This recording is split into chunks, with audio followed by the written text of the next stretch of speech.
Hey friends, it's Angela, the Inquisitive Farm Wife. So glad that you're here with me in the kitchen today. It is Make It March Monday.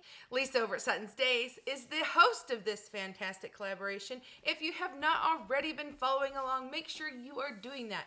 She has a playlist on her channel that you can follow along and see what everyone is creating this month. So if you've been wondering, how do I use my home canned foods? Now you know. Every day there is somebody new. For example, I get Mondays. So every Monday you'll get a video from me and so on and so forth. So make sure you're following along with all of us so you can be inspired to cook something new in your kitchen too. And if that isn't enough, Lisa is so generous. She's going to be giving away a pressure canner. Can you believe it? So you can learn to can too. In order to win this pressure canner, all you have to do is follow along and make real heartfelt comments. And if you do, you have a chance to win. The drawing is at the end of the month. Go check out her video to learn more. You know, the sun is shining, the birds are singing. It's really starting to smell like spring around here. But I don't have a garden in the ground, and I definitely don't have any produce. But I'm really craving something we love to have in the spring. It's called creamed peas and potatoes. If you're not familiar with creamed peas, it's something that is just very simple and very loved by my family. My mom used to do this when I was a kid. You would take the fresh peas out of the garden, you'd go through the work of shelling them, you'd boil them till they were a little soft, and you would dig up a few of the new potatoes. You know, the real tiny ones that, you know, they're really not ready yet. They could definitely grow further. Put them in with a gravy is basically what we're going to make today.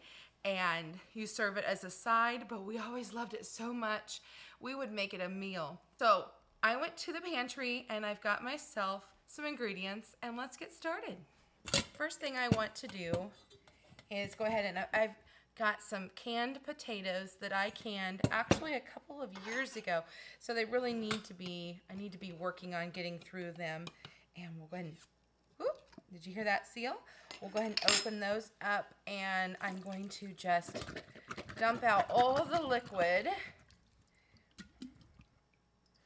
And then, you know, you can rinse these off to get any extra starches off them, and then make sure they drain really, really well. This is a nifty little jar lifter that I ordered from 4 Jars. Potatoes have been drained and rinsed, and I've taken off all that extra starchy stuff.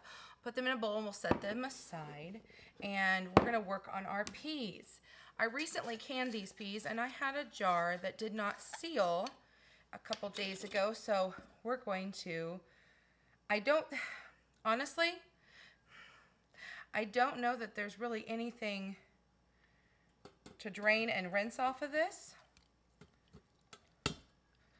They're kind of mushy, but just in case there's any little bits, we're gonna get any of that liquid off there.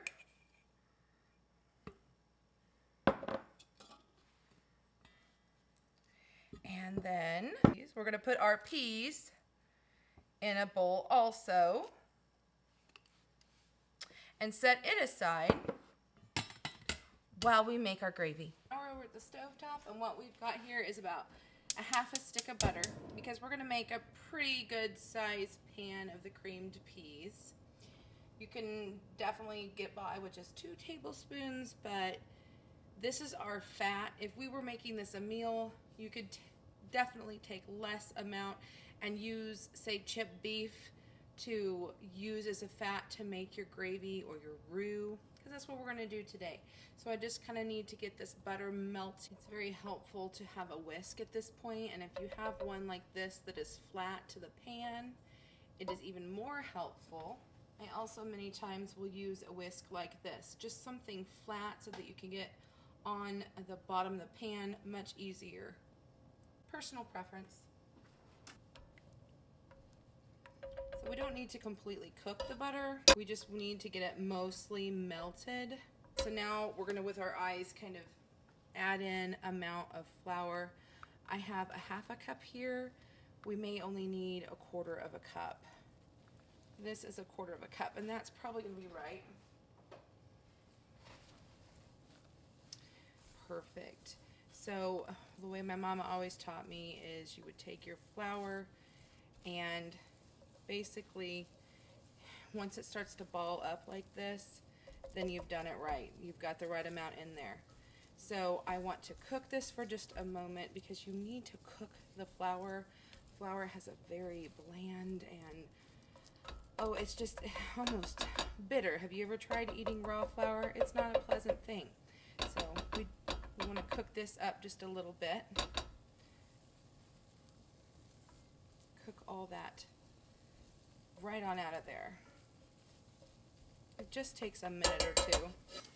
And now that our flour has had a chance to cook, we're going to start with a cup of milk. I know we're going to need more, but we're just going to start slow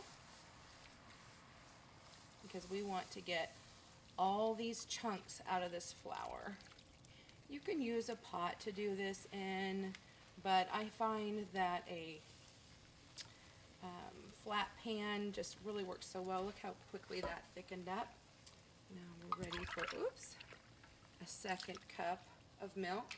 This just so happens to be raw milk from my Jersey cows. It is cold out of the refrigerator. So just so you know, cold works perfectly fine.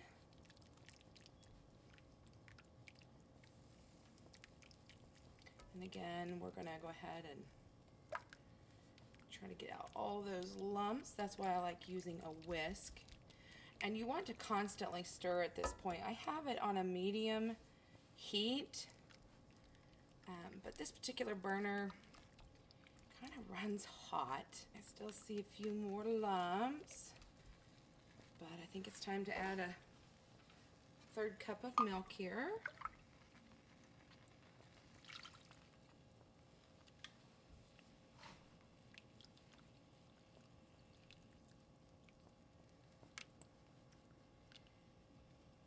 Make sure you're scraping down the sides.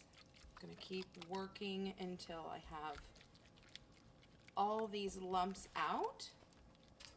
You really kind of scrape on the sides of the pan with this one. And we're bubbling, it's thickened. I think this is about where we want to be. Honestly, it is up to you.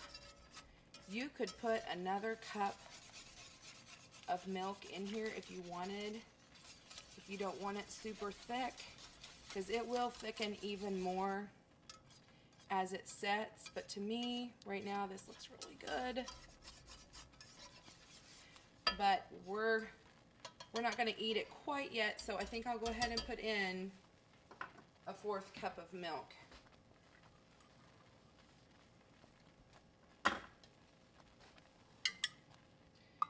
Because, like I said, it will thicken. It will thicken as it sets.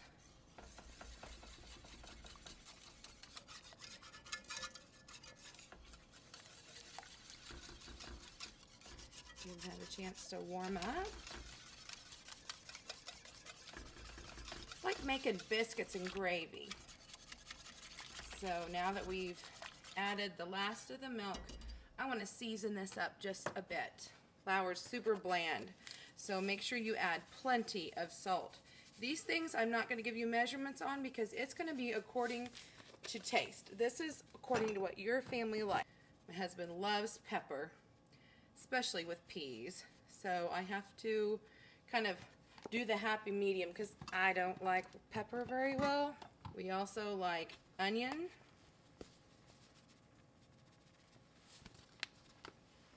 And garlic.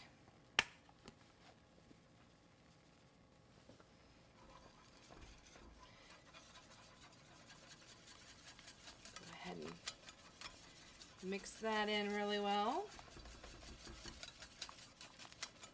And we have thickened back up. We are bubbling. And at this point, we're going to add our potatoes and peas.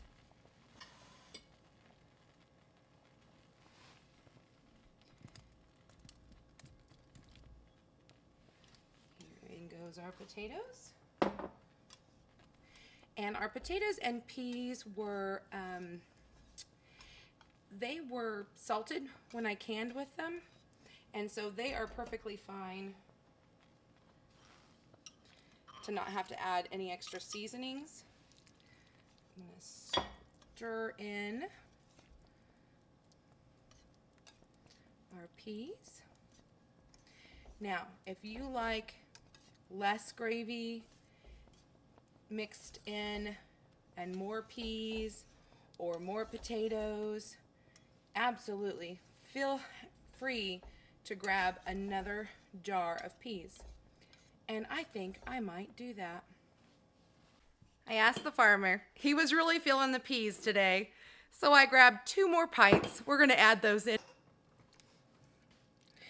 We ended up getting a large pot of these creamed peas and potatoes. That's okay, because this will be great for leftovers. If it gets too thick in the fridge, all I have to do is add a little milk when I go to warm this up. And my plan is to get some chipped beef or some hamburger. My husband would probably appreciate bacon. And we'll serve this over some homemade toast and make a delicious meal out of it. But for tonight, my plan was to have this as a side. And this looks more like what I'm used to. Any responsible cook is going to taste her food as she's cooking. So I have peas, potatoes, and the cream sauce all on my spoon, and we're going to give this a try.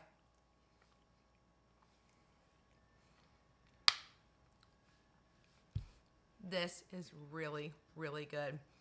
Now I know what to do with my peas in the can when I'm craving a springtime meal. Put on the lid and let this stay warm until we're ready to eat. Leftovers won't be a problem, because now I have a dinner plan of what I'm going to make later this week. See you later, friends. Bye for now. So glad you could be here.